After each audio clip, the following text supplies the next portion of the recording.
Hello all. Last వీడియోలో మనం math module గురించి చూసాం. ఈ వీడియోలో మనం టైం మాడ్యూల్ గురించి చూద్దాం. సో మనకి టైం మాడ్యూల్లో వేరియస్ టైం రిలేటెడ్ ఫంక్షన్స్ అన్నీ కూడా ఉన్నాయి. Like important functionalities, like suppose మీరు ఒక టాస్క్ చేస్తున్నారు అనుకోండి, ఆ టాస్క్ కి ఎంత టైం పట్టిందో కూడా మీరు మెజర్ చేయొచ్చు. సపోజ్ మీకు టైం అనేది స్ట్రింగ్ ఫార్మాట్ లో వస్తే అది యాక్చువల్ టైం ఫార్మాట్ లో కూడా కన్వర్ట్ చేసుకోవచ్చు. సపోజ్ మీకు కరెంట్ లోకల్ టైం కావాలనుకోండి, సో దాన్ని కూడా రిట్రీవ్ చేసుకోవచ్చు. దాంతో పాటు ఆ కరెంట్ లోకల్ టైంలో సో మీరు కరెంట్ అవర్ ఎక్స్ట్రాక్ట్ చేసుకోవాలన్నా, డే ఎక్స్ట్రాక్ట్ చేసుకోవాలన్నా చేసుకోవచ్చు. సో ఇప్పుడు మనం ఏం చేద్దామంటే, ఫస్ట్ టైం మోడల్ ని ఇంపోర్ట్ చేస్తున్నా. సో దీంట్లో మనం డిఐఆర్ చూసామనుకోండి టైంకి, సో దీంట్లో ఉన్న రిలేటెడ్ వేరియబుల్స్, ఫంక్షన్స్ అన్ని చూపించింది. సో ఇక్కడ ఉన్నాయన్నీ కవర్ చేయను, ఇంపార్టెంట్ అన్ని కవర్ చేస్తాను. సో ఫస్ట్ మనకు వచ్చేసి టైం ఫంక్షన్ ఉంది. సో ఈ టైం ఫంక్షన్ ఏం చేసిద్దంటే, మనకి కరెంట్ టైం అనేది సెకండ్స్ లో రిటర్న్ చేసిద్ది. అది ఎలా అంటే, మనకి ఇపాక్ అని ఉంది. ఇపాక్ అంటే అది రిఫరెన్స్ టైం. సో మీరు కంప్యూటర్లో టైం రిలేటెడ్ టాస్క్లు ఏం చేసినా కానీ సో ఈ ఇపాక్ నే రెఫరెన్స్ గా తీసుకుంటాయి. అంటే జనవరి 1 1970ని రెఫరెన్స్ టైం గా తీసుకుంటది. అది తీసుకొని అక్కడి నుంచి ఈ రోజు వరకు సో ఎంత టైం గడిచిందో ఆ టైం ని మనకి సెకండ్స్ లో ఇచ్చింది. సో అది ఎలా అనేది ఇప్పుడు చూపిస్తాను, చూడండి. సో ఫస్ట్ మనం ఇంపోర్ట్ చేసుకోవాలి ఆ మోడల్ని. సో దాని తర్వాత దీంట్లో టైం డాట్ టైం అనే ఫంక్షన్ ఉంది. సో ఇది ఇప్పుడున్న కరెంట్ టైంని సెకండ్స్ లో రిటర్న్ చేసిద్ది. ఎక్కడి నుంచి, ఎపాక్ నుంచి ఇప్పటి వరకు ఎంత టైం అయిందో ఆ టైంని సెకండ్స్ లో రిటర్న్ చేసిద్ది. సో ఆ రిటర్న్ చేసిన దాన్ని మనం స్క్రీన్ మీద చూడాలనుకుంటే నేను ప్రింట్ ఫంక్షన్ లో పాస్ చేస్తున్నాను. సో రన్ చేస్తున్నా, చూడండి. సో మనకి 1970 జనవరి 1 నుంచి ఇప్పటి వరకు టైం ఇంత గడిచింది, ఇన్ని సెకండ్స్ గడిచింది. సో మీరు కనుక దీన్ని మినిట్స్ లోకి, అవర్స్ లోకి, డేస్ లోకి, తర్వాత ఇయర్స్ లోకి కన్వర్ట్ చేసుకుంటే సో అరౌండ్ మీకు 53.9 ఇయర్స్ వస్తాయి. సో చేసి చూసుకోండి, మీకు అర్థమైపోయింది. సో ఇపాక్ అంటే ఏం లేదు, ఒక రెఫరెన్స్ పాయింట్ లాంటిది. సో మన కంప్యూటర్లో ఏదైనా టైం రిలేటెడ్ ఆపరేషన్స్ చేయాలంటే దీన్ని రెఫరెన్స్ గా తీసుకుంటారు. సో మీకు రియల్ టైంలో మీకు గుర్తుండే ఉంటది కదా, సో ఏదన్నా టైం గురించి మాట్లాడేటప్పుడు మనం ఏం చేస్తాము, బిఫోర్ క్రైస్ట్, ఆఫ్టర్ క్రైస్ట్, అంటే క్రైస్ట్ పుట్టక ముందు, పుట్టిన తర్వాత. సో అలా ఎలా డివైడ్ చేసుకున్నారో ఈ ఎపాక్ కూడా అంతే, అదొక రెఫరెన్స్ లాగా ఉంటది. సో దీనికి ముందు ఉన్న టైం ఏమో మైనస్ లో ఉంటది, దీని తర్వాత ఉన్న టైము ప్లస్ లో ఉంటది. సో మనం ఈ టైం ఫంక్షన్ వాడుకొని ఒక పర్టికులర్ టాస్క్ అనేది ఎంత టైం పడుతుందో మెజర్ చేయొచ్చు. సో అది చూపిస్తాను, చూడండి. సో ఇక్కడ మనం ఏం చేస్తున్నామంటే ఇంపోర్ట్ టైము. సో ఇక్కడ నేను numpy అనే మోడల్ తీసుకున్నాను, ఎందుకంటే నేను numpy ఆపరేషన్ చేసి దానికి ఎంత టైం పట్టిందో మెజర్ చేయాలనుకుంటున్నాను. సో అప్పుడు మనం ఎలా చేయాలి దాన్ని, ఫస్ట్ మీరు కరెంట్ టైం ఎంతో మెజర్ చేసుకోవాలి. అంటే కరెంట్ టైంని మీరు ఎక్స్ట్రాక్ట్ చేసుకోవాలి. సో కరెంట్ టైం కావాలంటే టైం డాట్ టైం. సో ఇది మనకేమి ఇచ్చిద్ది, కరెంట్ ఎంత టైం ఉందో అది ఇచ్చిద్ది. సో దాన్ని నేను స్టార్ట్ టైం అనే వేరియబుల్లోకి అసైన్ చేసుకుంటున్నాను. సో దాని తర్వాత మనం ఈ ఫంక్షన్ ని ఎగ్జిక్యూట్ చేస్తున్నాం. సో మనం చేయాల్సింది ఈ ఫంక్షన్ ఎగ్జిక్యూషన్ కి ఎంత టైం పట్టిందో క్యాలిక్యులేట్ చేస్తున్నాం. సో కాబట్టి ఈ ఫంక్షన్ స్టార్ట్ అవ్వక ముందేమో టైము స్టార్ట్ టైంలో పెట్టుకుంటాం, అయిపోయిన తర్వాత ఎండ్ టైంలో పెట్టుకుంటున్నాం. సో ఇప్పుడు మనం ఎండ్ టైంలో నుంచి స్టార్ట్ టైం తీసేస్తే మనకి ఈ ఫంక్షన్ ఎగ్జిక్యూట్ చేయడానికి ఎంత టైం పట్టిందో తెలిసిపోయింది. సో దాన్ని నేను సో ఎలాప్స్డ్ టైం అని తీసుకుంటున్నా. సో దీంట్లో నేనేం చేస్తున్నానంటే end time minus start time అని ఇస్తే మనకి ఈ ఫంక్షన్ ఎగ్జిక్యూషన్ కి ఎంత టైం పట్టిందో చెప్తుంది. సో నేను ప్రింట్ చేస్తున్నా దాన్ని. So time taken to perform the function అని ఇస్తున్నా. ఇచ్చి సో దీనికి ఎంత టైం పట్టింది అనేది మనకి ఎలాప్స్డ్ టైంలో ఉంటుంది. సో ఇప్పుడు రన్ చేస్తే మనకి ఈ పర్టికులర్ ఫంక్షన్ ని ఎగ్జిక్యూట్ చేయడానికి ఎంత టైం పట్టిద్దో తెలిసింది. సో ఇక్కడ ఏం చేస్తున్నాను, రేంజ్ లో మనకి ఒక 1,00,000 నెంబర్స్ని జనరేట్ చేసి వాటిని నేను ఎరే లాగా కన్వర్ట్ చేస్తున్నా. సో రన్ చేస్తున్నా. సో చూడండి మనకి 0.008 సెకండ్స్ తీసుకుంటుంది. సో ఓవరాల్ ఈ ఫంక్షన్ని రన్ చేయడానికి. సో ఇలా మీరు ఈ టైం ఫంక్షన్ని పర్టికులర్ టాస్క్ రన్ చేయడానికి ఎంత టైం పట్టిందో మెజర్ చేయడానికి వాడుకోవచ్చు. సో నెక్స్ట్ వచ్చేసి మనకి స్లీప్ ఫంక్షన్. సో ఈ ఫంక్షన్ ఒక ఆర్గ్యుమెంట్ తీసుకుంటుంది. అదేంటిదంటే సెకండ్స్. సో మనం ఏ నెంబర్ పాస్ చేసినా అది సెకండ్స్ గా తీసుకుంటది. సో ఇది ఎందుకయ్యా అంటే మనం ప్రోగ్రామ్ ఎగ్జిక్యూషన్ ని డిలే చేయాలన్నా లేదా పాస్ చేయాలన్నా వాడుకోవచ్చు. సో రియల్ టైంలో ఎలా వాడతామంటే సపోజ్ మీరు ఫ్లిప్కార్ట్ అప్లికేషన్ ని వాడుతున్నారు అనుకోండి. సో నార్మల్గా వాడుతుంటే మీరు అబ్జర్వ్ చేసే ఉంటారు. మీకు లిస్ట్ ఆఫ్ ప్రొడక్ట్స్ ఉంటాయి. ఒక ప్రొడక్ట్ ని క్లిక్ చేస్తే మనకి ప్రొడక్ట్ డీటెయిల్ పేజ్ ఓపెన్ అయ్యింది. సో దీన్నే మీరు ఆటోమేషన్ చేయాలనుకుంటే ఏం చేస్తారు? ఫస్ట్ ఆ ప్రొడక్ట్ ని క్లిక్ చేస్తారు. క్లిక్ చేసిన తర్వాత ప్రొడక్ట్ డీటెయిల్ పేజ్ ఓపెన్ అయ్యేదాకా వెయిట్ చేయాలి. తర్వాత బై చేయాలంటే బై మీద క్లిక్ చేయాలి కదా. సో మనకేమైందంటే ఆ ప్రొడక్ట్ డీటెయిల్ పేజ్ క్లిక్ చేసిన తర్వాత ప్రొడక్ట్ డీటెయిల్ పేజ్ ఓపెన్ అయింది కదా. సో మీరు ఇమ్మీడియట్ గా బై నౌ మీద క్లిక్ చేశారనుకోండి వర్క్ అవ్వదు. సో మనం వెయిట్ చేయాలి. సో అలాంటి కేసెస్ లో మనం ఎప్పుడైనా వెయిట్ చేయాలనుకున్నప్పుడు మనం టైం డాట్ స్లీప్ వాడుకొని రియల్ టైంలో వెయిట్ చేయొచ్చు. జనరల్గా దీన్ని ఆటోమేషన్లో ఒక పర్టికులర్ పేజ్ కానీ బటన్ కానీ లోడ్ అవడానికి టైం పట్టినప్పుడు మనం టైం డాట్ స్లీప్ ఫంక్షన్ వాడుకొని మనం ఆ పర్టికులర్ కేసెస్ని ఆటోమేట్ చేసుకోవచ్చు. సో ఇది మీకు ఎలా అంటే సపోజ్ నేనేం చేస్తున్నానంటే ఒక ప్రింట్ ఫంక్షన్ రాస్తున్నా start of the program. So ఇది ప్రింట్ అయిన తర్వాత నేను ప్రోగ్రామ్ ఎగ్జిక్యూషన్ ని పాస్ చేస్తున్నా. పాస్ చేయాలంటే ఏం చేయాలి? మనకి ఫంక్షన్ ఉంది టైం డాట్ స్లీప్ అనే ఫంక్షన్ ఉంది. సో ఇది ఆర్గ్యుమెంట్ సెకండ్స్ లో తీసుకుంటది. సో నేను 3 సెకండ్స్ అని ఇస్తే మనకి 3 సెకండ్స్ ఈ ప్రోగ్రామ్ ఎగ్జిక్యూషన్ పాస్ అయ్యి తర్వాత end of the program print అయింది. సో మనకి ఏం జరిగింది? First start of the program print అయితే తర్వాత మనకి 3 సెకండ్స్ పాస్ అయ్యి తర్వాత end of the program print అయింది. జాగ్రత్తగా గమనించండి. So start of the program print అయ్యి తర్వాత వెయిట్ చేయగానే ఇప్పుడు చూడండి 3 సెకండ్స్ వెయిట్ అయిన తర్వాతనే మనకి end of the program print అయింది. సో ఇలా మనం స్లీప్ ఫంక్షన్ ని వాడుకోవచ్చు. సో నెక్స్ట్ వచ్చేసి మనకి లోకల్ టైం అనే ఫంక్షన్ ఉంది. సో ఇది ఎందుకంటే మనం ఎప్పుడైతే కరెంట్ టయాన్ని లోకల్ టైం జోన్ లోకి తీసుకొని రావాలనుకుంటే మనం లోకల్ టైం అనే ఫంక్షన్ ని వాడుకోవచ్చు. సో ఇది ఏం చేసిద్దంటే మనకి కరెంట్ టైం ని లోకల్ టైం జోన్ లో ఇచ్చింది. దాంతో పాటు ఇక్కడ ఇది strct_time అనే ఆబ్జెక్ట్ ఈ ఫార్మెట్ లో ఇచ్చింది. సో ఇక్కడ మనకి ఇయర్ ఉంటది, మంత్, డే, అవర్, మినిట్ అంతా ఇచ్చింది.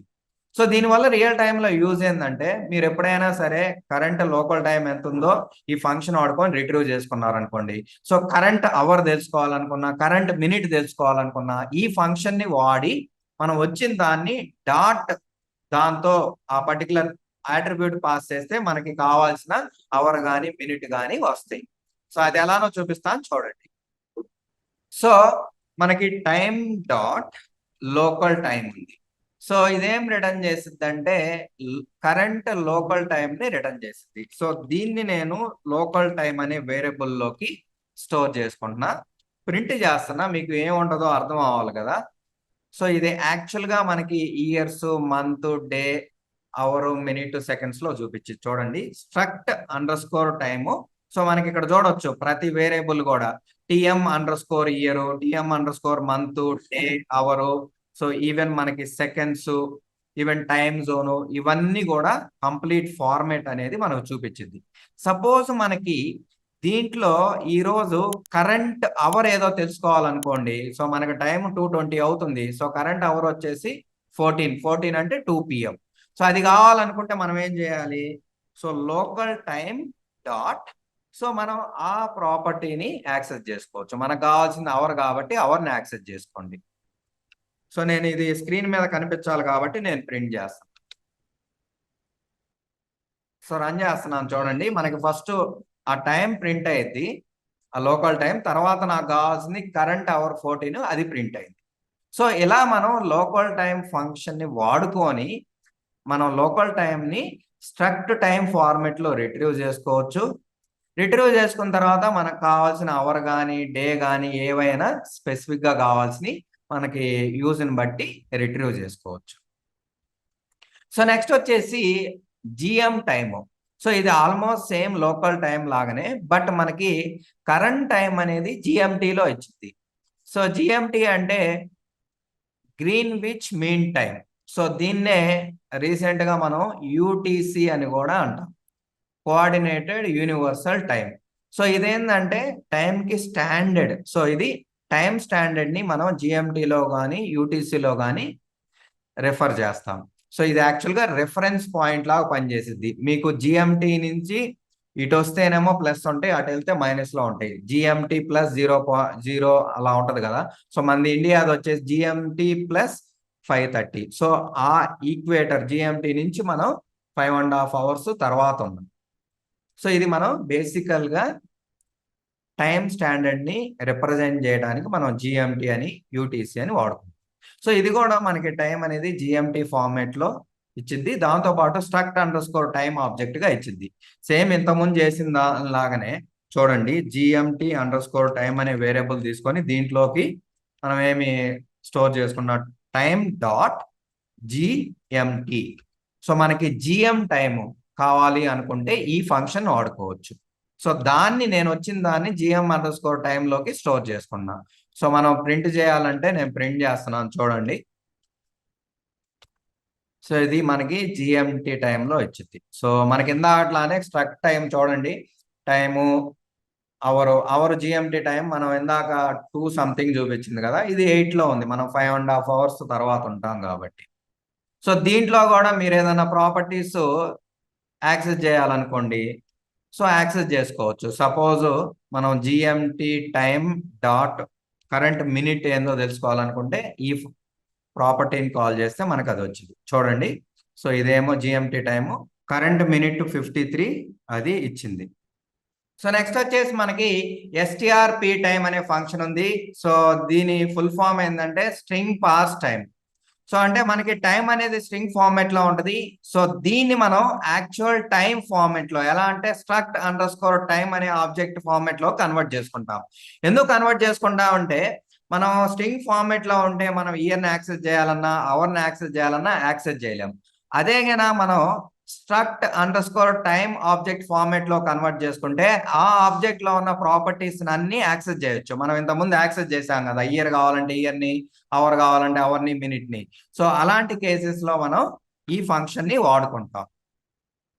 సో మనకి యూజరు టైం అనేది స్ట్రింగ్ ఫార్మాట్ లో ఇస్తాడు. సో అది ఏ ఫార్మాట్ లో కన్వర్ట్ చేసుకోవాలనేది మనం ఆ టైం ఫార్మాట్ కూడా మెన్షన్ చేయాలి. సో ఇక్కడ ఏదైతే ఫార్మాట్ ఉందో మనం ఆ ఫార్మాట్ ని మెన్షన్ చేయాలి. సో మెన్షన్ చేసి మనం ఏం చేస్తాం, ఇప్పుడు time dot str parse time. So మనం స్ట్రింగ్ ని టైం ఆబ్జెక్ట్ లోకి కన్వర్ట్ చేస్తున్నాం. సో ఇక్కడ మనం ఏం పాస్ చేయాలి, 2 ఆర్గ్యుమెంట్స్, స్ట్రింగ్ పాస్ చేయాలి, అదేమో టైం ఉంటుంది స్ట్రింగ్ లో, తర్వాత ఫార్మాట్ కూడా చెప్పాలి. సో నాకు స్ట్రింగ్ వచ్చేసి ఇది, ఫార్మాట్ వచ్చేసి పైన మెన్షన్ చేసా ఆ ఫార్మాట్ లో కావాలి. సో మనకి ఇది ఆబ్జెక్ట్ ని రిటర్న్ చేసిద్ది. సో దాన్ని నేను ఏదో ఒక వేరియబుల్ లోకి స్టోర్ చేసుకుంటున్నా. సో టైం ఓబీజే అనే దాంట్లోకి స్టోర్ చేసుకుంటాం. సో దీన్ని ప్రింట్ చేస్తాను చూడండి. సో మనకి ఇంత ముందు లోకల్ టైం ఆబ్జెక్ట్ ఎలా ఉందో సేమ్ అలానే ఉంటుంది. సో మనకి ఇలా వచ్చింది. సో ఇలా ఎందుకు కన్వర్ట్ చేసుకున్నాం, దీంట్లో మీకు పర్టికులర్ ప్రాపర్టీ కావాలనుకోండి, సో దాన్ని మనం రిట్రీవ్ చేసుకోవచ్చు. సపోజ్ నాకు కరెంట్ మినిట్ కావాలంటే దాన్ని రిట్రీవ్ చేసుకోవచ్చు, ప్రింట్ చేసుకోవచ్చు. సో ఇలా మనం ఆ పర్టికులర్ టైంలో ఉన్న యాట్రిబ్యూట్స్ ని, ప్రాపర్టీస్ ని ఈజీగా యాక్సెస్ చేసుకోవడం కోసం అని మనం స్ట్రింగ్ ఫార్మాట్ లో ఉన్న టైం ని యాక్చువల్ గా struct_time ఆబ్జెక్ట్ లో కన్వర్ట్ చేసుకుంటాం. సపోజ్ ఇక్కడ మనకి ఈ ఇయర్ అనేది స్లాషెస్ ఇచ్చారనుకోండి, మనం ఫార్మాట్ అప్పుడు కూడా స్లాషెస్ ఇవ్వాలి. సో ఇలా ఇస్తేనే వర్క్ అయింది చూడండి. సో అదే కన్నా ఇలా వేయకుండా మనం ఇందాట్లాగా ఐఫోన్ ఇచ్చామనుకోండి, వర్క్ అవ్వదు. సో ఆ ఫార్మాట్ అనేది వాళ్ళు ఇచ్చిన టైంని బట్టి ఇవ్వాలి. మనకి ఎర్రర్ వచ్చింది. సో ఇది ఇంపార్టెంట్, గుర్తుపెట్టుకోండి. సో నేను బ్యాక్ చేంజ్ చేస్తున్నాను. సపోజ్ వాళ్ళు మనకి సెకండ్స్ ఇవ్వలేదు అనుకోండి, మీరు సెకండ్స్ అనే దాన్ని రిప్రజెంట్ చేయాల్సిన పని లేదు, అది లేదు కాబట్టి. ఓకే, ఇప్పుడు మనకి సెకండ్స్ లేదు. సో ఇలా మనం ఎస్టిఆర్పి టైం అనేది వాడుకోవచ్చు. మనకి ఇచ్చిన టైం స్ట్రింగ్ ఫార్మాట్ లో ఉంటది, దాన్ని మనం టైం ఆబ్జెక్ట్ లో కన్వర్ట్ చేసుకొని దాంట్లో ఉన్న ప్రాపర్టీస్ లైక్ ఇయర్ ని, డేట్ ని అన్నిటిని యాక్సెస్ చేసుకోవచ్చు. నెక్స్ట్ వచ్చేసి మనకి ఎస్టిఆర్ఎఫ్ టైం అంటే స్ట్రింగ్ ఫార్మాట్ టైం. ఇక్కడ మనం ఏం చేస్తామంటే ఆ టైం ఆబ్జెక్ట్ అంటే struct under score time object ని మనం స్ట్రింగ్ ఫార్మాట్ లోకి కన్వర్ట్ చేస్తాం. సో యాక్చువల్ గా ఈ ఫంక్షన్ ఇందాక మనం చూసాం కదా ఎస్టిఆర్పి టైం కి క్వైట్ ఆపోజిట్ గా ఉంటది. సో ఇప్పుడు మనం ఏం చేయాలి, ఆ స్ట్రక్ట్ టైం ఆబ్జెక్ట్ ని స్ట్రింగ్ ఫార్మాట్ లోకి కన్వర్ట్ చేయాలి. సో మనకి మీరు గిన చూస్తే టైం ఆబ్జెక్ట్ అనేది already struct under score time format లో ఉంది. సో దీన్ని నేను తీసుకొని మళ్ళీ బ్యాక్ ఈ స్ట్రింగ్ ఫార్మాట్ లోకి కన్వర్ట్ చేస్తాను. సో దానికోసమని టైం డాట్ ఎస్టిఆర్, సో మనకి ఇక్కడ ఫార్మాట్ టైం అని ఉంది, అది సెలెక్ట్ చేసుకున్న ఆ ఫంక్షన్ ని. సో ఇక్కడ మీరు 2 ఆర్గ్యుమెంట్స్ పాస్ చేయాలి. మీరు కనుక చూస్తే 2 ఆర్గ్యుమెంట్స్ ఫార్మాట్ తర్వాత ఆ టైం ఆబ్జెక్ట్. సో నేను ఫార్మాట్ వచ్చేసి నేను మళ్ళీ సేమ్ ఫార్మాట్ లో కన్వర్ట్ చేయాలనుకుంటున్నా కాబట్టి సేమ్ ఫార్మాట్ ఇస్తున్నాను. ఇక్కడ మనం ఆ టైం ఆబ్జెక్ట్ ని పాస్ చేస్తున్నాం. సో ఇదేం చేసిద్ది, మళ్ళీ బ్యాక్ ఈ స్ట్రింగ్ ఫార్మాట్ లోకి కవర్ చేసిద్ది టైం ని. సో చూడండి ఇప్పుడు మనకి టైము ఎస్టిఆర్ ఫార్మాట్ లోకి వచ్చింది. సో ప్రింట్ చేసి చూపిస్తాను చూడండి. సో రన్ చేసి చూడండి, ఇది స్ట్రింగ్ ఫార్మాట్ లో ప్రింట్ అయింది. ఇంత ముందేమో ఇది యాక్చువల్ గా ఆబ్జెక్ట్, సో దాన్ని మళ్ళీ మనం స్ట్రింగ్ ఫార్మాట్ లో కన్వర్ట్ చేసాం. సో ఈ రెండు ఫంక్షన్స్ కూడా రివర్స్. సో మీరు టైం స్ట్రింగ్ ఫార్మాట్ లో ఉంటే దాన్ని టైం ఆబ్జెక్ట్ ఫార్మాట్ లో కన్వర్ట్ చేసుకోవాలనుకుంటే ఈ ఫంక్షన్ వాడుకోండి. సో మనకి టైం ఆబ్జెక్ట్ ఫార్మాట్ లో ఉండి టైం ని మీరు స్ట్రింగ్ ఫార్మాట్ లో కన్వర్ట్ చేసుకోవాలనుకుంటే ఈ ఫంక్షన్ వాడుకోండి. సో రియల్ టైంలో మీ నీడ్ ని బట్టి ఏ ఫంక్షన్ కావాలనుకుంటే అది వాడుకోండి. సో నెక్స్ట్ వచ్చేసి మనకి ప్రాసెస్ టైం. సో ఇదేం చేసిద్ది అంటే ఈ ఫంక్షన్, సో మనం ఒక పర్టికులర్ టాస్క్ కి ఓవరాల్ ప్రాసెస్ టైం ఎంత పడుతుందో మనకి మెజర్ చేసి ఇచ్చిద్ది. సో ఇది ఆల్మోస్ట్ మనం ఇంతకుముందు టైం డాట్ టైం అని వాడుకున్నాం కదా. సో ఆ ఫంక్షనాలిటీ ఎలా రాసామో సేమ్ అలానే రాస్తాం. అదేమో ఓవరాల్ టైం చెప్పిద్ది, ఇదేమో ప్రాసెసింగ్ టైం. ఎగ్జాక్ట్ గా మనకి సిస్టమ్ సిపియు ప్రాసెసింగ్ టైం ఎంత తీసుకుంటుందో చెప్పిద్ది, అదేమో ఓవరాల్ టైం చెప్పిద్ది. సో ఇది ఎలా చేస్తాము, ఇందాక ఫంక్షనే తీసుకుంటున్నా. నేను ఇక్కడ ఏం చేస్తున్నానంటే ఒక 1,00,000 నెంబర్స్ జనరేట్ చేసి వాటిని numpy arrayగా క్రియేట్ చేయాలనుకుంటున్నా. సో దీనికి ప్రాసెసింగ్ టైం ఎంత పట్టిందో తెలుసుకోవాలనుకుంటున్నా. సో దానికి మనకి టైం డాట్ ప్రాసెస్ టైం అనేది ఉంది. సో మనం ఈ ఫంక్షన్ ని స్టార్ట్ చేయకపోయే ముందు టైం ఎంత ఉందో దాన్ని నేను స్టార్ట్ టైంలో స్టోర్ చేసుకుంటా. సో మనకి ఇది కరెంట్ ప్రాసెస్ టైం ఇచ్చింది. సో మనం ఇది అయిపోయిన తర్వాత అంటే ఆ పర్టికులర్ ఫంక్షన్ ఎగ్జిక్యూషన్ అయిపోయిన తర్వాత మనకి ఎంత టైం పట్టిందో, సో దాని తర్వాత మళ్ళీ నేను ఆ ప్రాసెస్ టైము ఎండ్ టైంలోకి తీసుకుంటున్నాను. సో ఈ రెండు కింద డిఫరెన్షియేషన్ చేస్తే మనకి ఓవరాల్ ఈ పర్టికులర్ ఫంక్షన్ ఎగ్జిక్యూట్ చేయడానికి ప్రాసెస్ టైం ఎంత పట్టిందో తెలిసిపోయింది. సో దాన్ని process time taken for the function execution అని రాసి, సో ఇక్కడ నేను ఏం చేయాలి, ఎండ్ మైనస్ స్టార్ట్ టైం ఇస్తే మనకి ప్రాసెస్ టైం ఎంత పట్టిందో తెలిసిపోయింది. సో రన్ చేస్తున్నాను చూడండి. సో మనకి 0.234 సెకండ్స్ పట్టింది ఓవరాల్ ఈ ఫంక్షన్ ని ఎగ్జిక్యూట్ చేయడానికి. సో ఓవరాల్ మనకి ప్రాసెసింగ్ టైం అనేది 0.23 సెకండ్స్ పట్టింది. సో ఇలా మనం రియల్ టైంలో ఒక పర్టికులర్ ఫంక్షన్ ఎంత ప్రాసెసింగ్ టైం తీసుకుంటుందో తెలుసుకోవాలనుకుంటే ఈ ఫంక్షన్ ని మనం వాడుకోవచ్చు. సో నేను ఆల్మోస్ట్ టైం మాడ్యూల్లో ఉన్న ఇంపార్టెంట్ ఫంక్షన్స్ అన్ని కవర్ చేశాను. ఇదండి ఈ వీడియోకి. వీడియో నచ్చితే లైక్ చేయండి, దాంతోపాటు ఛానల్ కూడా సబ్స్క్రైబ్ చేసుకోండి. ఏమైనా డౌట్స్ ఉంటే కామెంట్ సెక్షన్ లో పోస్ట్ చేయండి. నెక్స్ట్ వీడియోలో మనం డేట్ టైం మాడ్యూల్ గురించి చూద్దాం. Thank you for watching. మళ్ళీ మనం నెక్స్ట్ వీడియోలో కలుద్దాం.